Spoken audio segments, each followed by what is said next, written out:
Yun, magandang gabi mga kalapatids. Nagbabalik. Update lang tayo sa ating mga tropa, no. So, kaninang umaga nag-vaccine tayo, no, mga kalapatids. So, ayan nga. Check lang natin sila kung goods ba yung conditioning nila. Nagbigay naman tayo ng malinis na pampalakas sa kanilang tubig para manumbalik yung lakas nila. No, mga kalapatids, after nating vaksinan lahat sila. Ang dami na pala ng ibon natin. 90 birds ang binaksinan namin mga kalapatids, kasama na yung mga YB.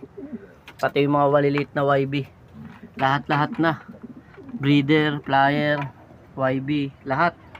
90 birds na pala mga kalapatids. Ang dami na pala. Hindi natin na nalalaman na ganun kabilis karami, no? So check natin yung iba. So yun nga mga kalapatids, ito yung kondisyon ng iba. Okay naman. Ayan, ayos naman sila, wala naman tinamaan na, kasi pag binaksinan mo dito mga kalapatids, kapag may sakit ang ibon mo at mahina, automatic mamamatay mga kalapatids kapag binaksinan. Ganon po dito sa Saudi. Kapag nagbabaksin po kami at mahina yung ibon, sure ball patay mga kalapatids.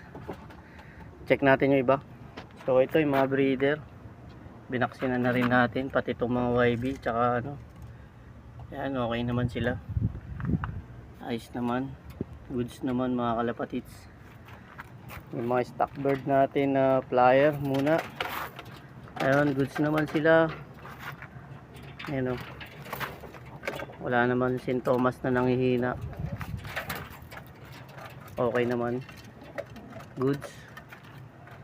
Dito pati yung mga YB, tatlong YB kaya last pag yung magulang tatlo, pare-pares na size, wala naman na bansot, kaya yung magulang.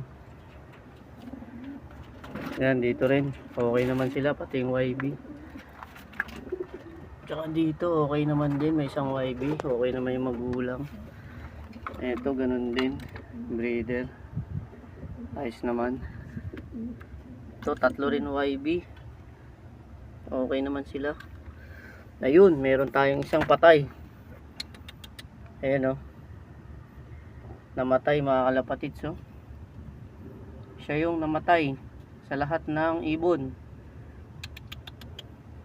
Disclaimer mga kalapatids, for entertainment purpose only. Namatay ito gawa ng vaccine. For disclaimer mga kalapatids, no animals harm in making of this video.